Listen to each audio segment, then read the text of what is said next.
I'm Jacob. I'm Yuri. And we're going for a drive.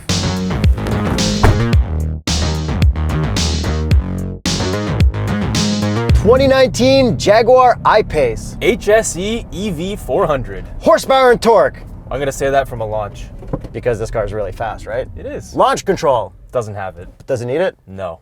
394 horsepower and 512 pound-feet of silent torque.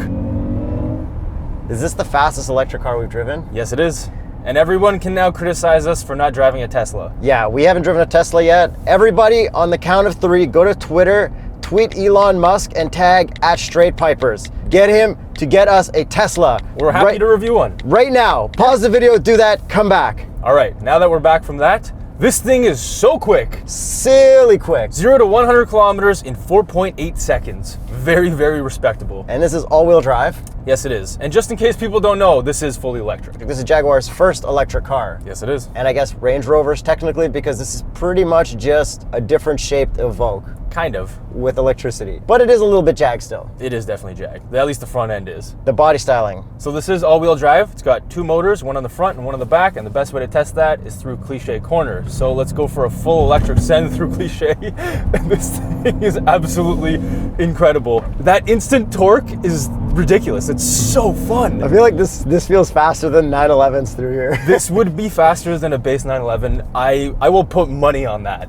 through Cliche Corner. Through Cliche Corner, yeah. So this has a bunch of electronic nannies, obviously because it's an electric car. It also has brake torque vectoring, and this thing handles incredibly well. It also glides over every imperfection in the road. It's got air suspension. I can't say enough good things about the ride quality about this whole car. Let's start with the air suspension. Look how high it can go, and then look how low it can go. And listen to the creaks that it makes when it goes up and down. But to be fair, we haven't driven a car that goes that high or that low, so for like a couple creaks here and there, I'll let it pass. I will not let that sound pass. Speaking of sound, since it's an electric car, every electric car has little sounds, so when you're driving slow, pedestrians can hear it. This one is pretty loud from the outside at low speeds. Yeah, and even when you're stopped, and then when you're reversing, it's got the beep, beep, beep, beep. Yeah, it's pretty cool. Like a truck. And inside, it sounds like a spaceship. Yeah, when you're flooring it in sport mode, it's like, I think that's the coolest sound you can make. I agree. I really like the sound that this makes, and it is adjustable through the infotainment, so you can actually turn it down, which I would never do in this. Yeah, and it's good because it's not like, here's a fake V8. It's like, all right, this is a spaceship from Star Wars. If they did the TIE Fighter, it'd probably be bad, because, you know, Yeah. when it goes by, it's, but if it was in the car, what would it sound like? Not that. Just a solid tone of, Pretty much. And this is what it looks like as a TIE Fighter going by. And this is what it sounds like inside the car ripping it right now. Super cool.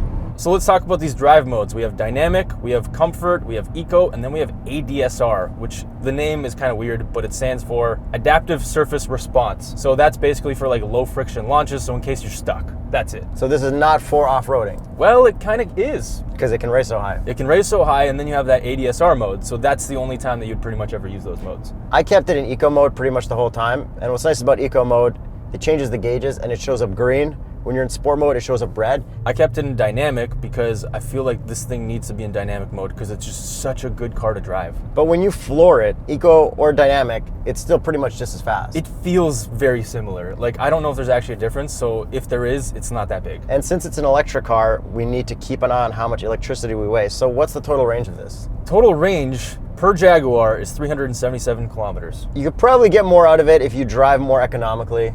We haven't got that yet because we haven't done a full tank battery test yet. Yeah, wait for the summer for eco the rest of our life to kick back in, and then maybe we'll do a road trip in this. Maybe this versus a Tesla. I don't know. Yeah. Tweet Elon, tweet Elon, tweet Elon. I look forward to that. Elon can host car review with Yuri and Jacob. So in terms of overall ride quality, driving, everything, the speed, power, handling, everything is incredible in this. I have no complaints. Like, actually, no complaints. I love this. Does the lane keep count as a ride quality and driving thing? No, it doesn't. Okay, so we'll talk about that later. Yes, we will. In the complaint section. So I would like to start with one complaint. We can continue the complaint section later. We both had the same issue for the first time in our car driving history ever. Getting in and out of this. Oh yeah. We bashed our legs on this because the door panels are so thick. Yeah, and even especially in the back, like your whole leg has to pretty much rub on the sill. Yeah, it's the weirdest thing. We've never experienced that in any car, and both of us did it. We're like, are we both wrong? Yeah. No, we can't be. And for the record, the best thing about both of us driving cars together and reviewing as two people is that if I do something wrong, he does it wrong as well, then we know something's weird with the car. If I get it wrong and he gets it right, then I could have just been like a lapse of judgment. Yeah, we're allowed to disagree, Yeah. but when we agree, it's like, oh, damn, But we actually got this. We're each other's fail-safes for user quality testing. Yeah, pretty much. So with all that out of the way, looks. This thing is amazing. It's totally weird, yeah. Super weird, but I really like it. I didn't think I would like it that much, but seeing it in person, I really like it. So we watched an Amazon Prime show, I think, on the making of this or designing of this. Yeah. And it was pretty cool. Like, there wasn't too much insight into it. It was kind of just like 1 hour of fluff. I wouldn't recommend it. But it was cool that they said Jaguars traditionally had really long hoods because they always had huge motors. Now they don't need one, so they made it smaller, and they still kept that Jag look. Well, they had huge engines. This now has motors. Oh yeah, somebody commented Yeah. and told us we were wrong about that. So Told you. I wouldn't have said that. no, you did. No, It I was wouldn't you. have said motor. I'll search. Let me know. So basically, they can make this any shape, and this is what they chose, and I really like it. Yeah, I would have really liked it more if they just made it look like the old ones. Yeah. Or just like make an F-type electric or something. Yeah, two-seater. But this is a cool attempt. It is really, really good. What's your favorite angle on it? The front and the front three-quarter. I don't know what my favorite angle is, but I want to point out that the back looks pretty cool sometimes. That is my least favorite angle. Okay, well, it like stacks up. It's a hatchback. It's interesting. And that's the crazy part, is seeing this in person, it looks like a hatchback, and seeing this in pictures, it looks like an SUV. So it has the proportions of an SUV, but in person, it's a lot shorter. Yeah, it's just overall weird. But you know what I really, really love? What's that? Those huge wheels. Yeah, the wheels are nice. 22s. Like that is this wheel suits this car more than I think anything has suited anything else in the history of the world. I agree. They get a full pass bonus points for like concept car wheels because they actually have real carbon fiber inserts. Like those are real. And what is the Continental recommended tire for the iPace? The Cross Contact LX Sport. Headlights and taillights. I love both. Totally traditional Jag. Yeah, they look really, really good. Nice and sharp, like razor sharp, love them. How about the little spoiler on the back? It's okay, it's not a big thing, but it does help the little hat at the back. Yeah, the little hat at the back. Because I don't like the shape of that trunk, it just abruptly ends, it's a little weird. Yeah, but it is an electric car quirk. It is. So it suits it. How about the rear diffuser? Rear diffuser is cool, really cool, but not like over the top, it's just like electric-y. The general side body lines are pretty good. I think at the bottom it's cool how it's got like more going in and out around the rocker panel. Yeah, that's cool. And then the coolest part about the side looks?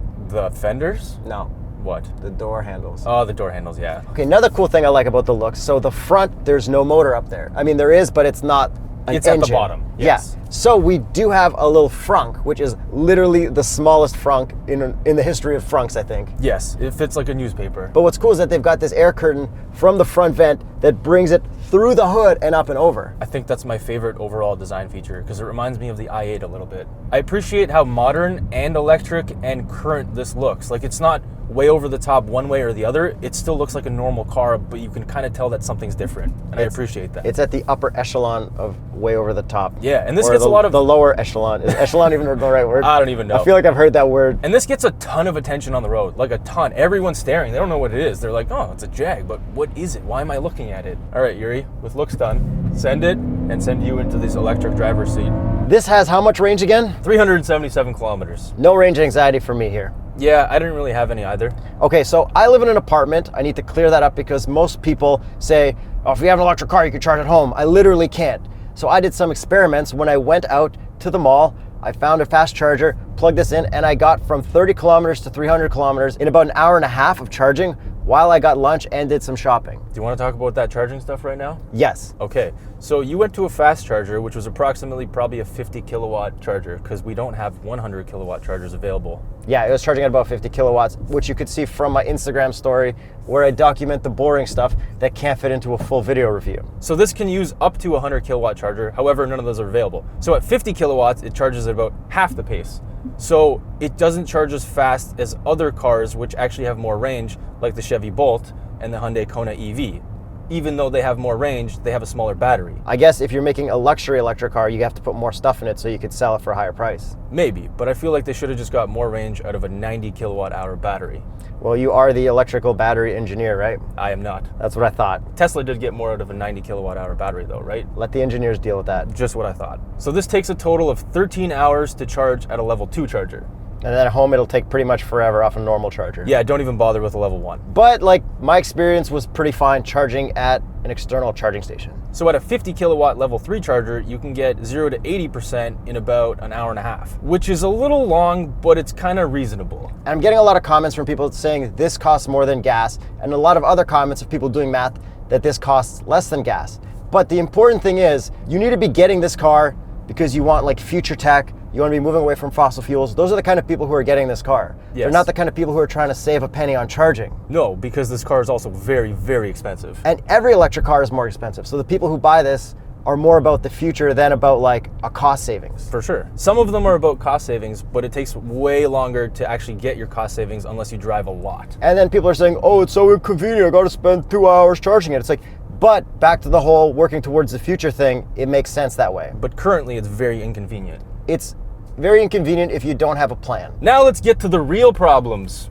Okay, I wouldn't say it's a problem. I have eco data in the infotainment and I absolutely love the way they display everything in here. The problem I'm talking about is the lag in the general infotainment. Okay, we'll talk about that after all the eco stuff when we talk about the satellite radios and stuff. Okay. And the Apple CarPlay. But if we go to our eco data page, we can see all of our range impact stuff and we get a score on how well we're driving with our throttle response, our speed, and our brake pedal. So it's from 0 to 5. 5 is the best. It's a very good display. And it's really good because you can click your history, see all the previous trips, see your best trip, and see what kind of mileage you got on everything. And unlike the Bolt, that it would only reset all your settings once you fully charged up, this you can like show trip A, trip B, your last time since you reset the car, and pretty much any combination of whatever. And on that screen, if you hit range impact, you can see what things are affecting your range, so you can turn them off to get a little bit more range if you want to. Like the heated windshield. Exactly. Then if we go to My EV, you can see exactly how much range you have left, and then you can change your regenerative braking level, and then you can change your creep. So basically what creep is, you can have the car just stop at a light and then not creep forward, just like a gas car would. So overall, would you say this is the best eco data from any electric car we've driven? In what it's displaying, yes. In how it displays it in the lag, absolutely not. Okay, so get into the lag. So if we click My EV and we see this really cool display with the car and you can see the level of recharge. If we actually scroll to the right, there's a huge delay and then it finally goes. And then we can see our regen level. So if you let off, there's actually a delay between what it shows and what you're doing, like a huge delay. Like it's like a half a second, so you can't tell the transitionary stuff. Yes, you don't know what it's actually doing. To be the devil's advocate though, like having it switch isn't as important, but to be the Straight Pipes lawyer, get your stuff together and make this lag-free your luxury company. Bro, this is an electric car. Like, get your electronics set. Come on. There's no excuses for this. This is a brand new car. I know, but maybe it's not a brand new computer. If they started with an F-Type and then they made it electric, sure, excuses.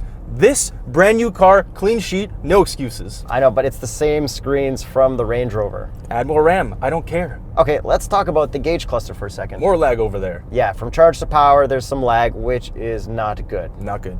But then we've got a lot of cool displays here. We can get like 2 bubbles, 1 bubble, full map, a whole bunch of cool stuff here. And the colors change between your drive modes as well. And what I also really like on the gauges is if I click this left button on the turn stock, I can see my braking, gas, and speed. That is a nice one to see like really clearly, really simply right away. So now let's talk about more infotainment. Go for it. It's either black or white. You can set it, or you can set it to auto. I've seen people complain that everything's hard to read, but that's because they're using black during the daytime. You need to set it to auto so it's white during the day. White just looks terrible in the daytime, but I agree, it's easier to see. It's the only way to see it. Yeah.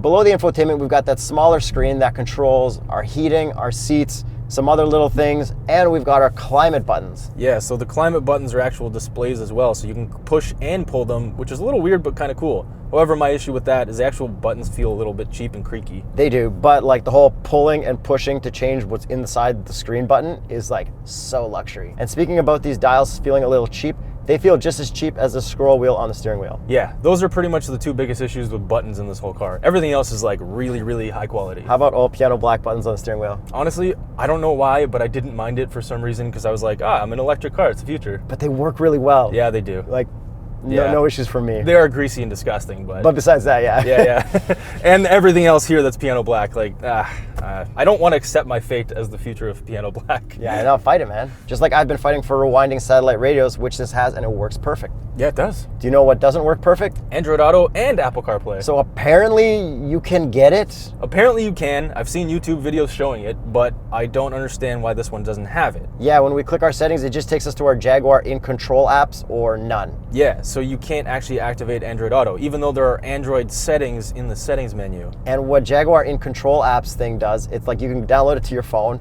download apps that it can run off of, and when you plug it in, it's like the worst version of Apple CarPlay ever. Yeah, it's terrible. Like if I want to download a map software thing, I need to download the map, and then the app is like, oh, you need to download 1.2 gigabytes of maps for Canada. I'm like, okay, that's great. So I guess when like someone does new construction, it's not going to update. And then the other map, it's got in-app purchases, like showing live traffic and showing cameras. It's like, okay, give me Apple CarPlay with Google Maps and Waze. You guys may have already done that because in writing it says you can get that stuff, but we can't get it, so I don't understand anything. I don't either. Okay, so let's get into the interior and let's start with the box test. Okay. You're supposed to say box test. I forgot. Box test. 7, 8, 9. We gotta check the frunk, but make sure you get your own box on patreon.com/TheStraightPipes. First car to not even fit one lid. Now the visor test. Let's do this. 3, 2, 1. Not a good shape of the electric future. And small cup of coffee. It fits in both of them, the small one and the big one, but the rubber things make it hard to pull out. But if you put some tape on it, it would reduce the friction and it would work perfectly. So I'm giving that a pass, because look, even here, I could still get it out. So you have to modify the car to give it a pass. I mean, it passes like this, but it would pass even better with a little bit of tape. And the cup holder section is removable. All right. The seats are pretty comfortable in here, a little bit firm, but still comfortable. They're heated, they're cool. There are no massages, which makes sense because it's an electric car and you can't waste electricity on massages. However, the seats are electronically adjustable, which is nice. And there's tons of room for me in the back. Is there tons of room for you in the back? There's okay amounts of room for me in the back. And what's the coolest part that everyone's probably noticed this whole time? This sunroof. Yeah. Moonroof. Space roof. And it's got no cover on it, but it is super dark. So I think in like the hot summer, it might be okay. I think I would be completely fine with this. And we got some wood pattern. Yeah, looks all right. And before we end it off with the price, a couple more automated features. We do have park assist, and then we have lane keep assist. And this one is better than previous Land Rover Jaguar lane keep assists. It is, however, it still has some issues. When you're going kind of slow in traffic, it like saws the wheel back and forth and it's really sketchy. Yeah, I've never seen that much before, but it is only at slow speeds. And at higher speeds, it's pretty good. Keeps you in the center of the lane. And in stop and go traffic, if you're going straight, it's pretty good. Yeah, I agree. So let's get to the price. So since this is an electric car, it's obviously going to cost a lot of money. Since it's a Jaguar, it's also going to cost a lot of money. Starts at $89,800. Canadian. And this one is spec'd out to $103,110. And this is the top trim? This is the top trim, almost fully loaded. Except for Apple CarPlay and Android Auto, I guess. Yeah, I guess. That's a lot of money for this. Yeah, but it's an electric Jag. This is my favorite electric car that I've driven so far. To be brutally honest, we have the Cayenne Turbo right now and this iPace. I would rather take the iPace home because I'm having more fun driving an electric car than that. I'm good with either. Like, I really like both. I really like this car. I would highly recommend it to anyone that figures out how to deal with their range problems. Just if you live in a house, get a level 2 charger and you'll probably be just fine. So now I guess that begs the question, this or the Model X? I have no idea. Tweet Elon, get us a Tesla, then we'll know for sure. Get us a Model 3, an S, and an X, and a Y. Yeah, but leave a comment below if you've driven the Model X. Why do you think that's better than this? If you've driven this as well, even if you haven't, even if you just want to leave comments. But do that objectively, please. If you've driven this, or you're going to drive it, or you've test driven at a dealership, please let us know then. Don't just say Tesla's way better just because Tesla's way better. No, I'm okay with hearing why. No, I want to know why, but I want to know exactly why in an unbiased manner. They can be biased, I don't mind. Well, they will be biased. Good. So don't forget to subscribe, hit the notification bell. Check out patreon.com/TheStraightPipes. Join our YouTube membership. Get early access to videos. And Teespring. Teespring, yep. Teespring. Buy shirts like this. Cliche Corner. Cliche Corner. I'm Yuri. I'm Jacob. And we're going for a drive.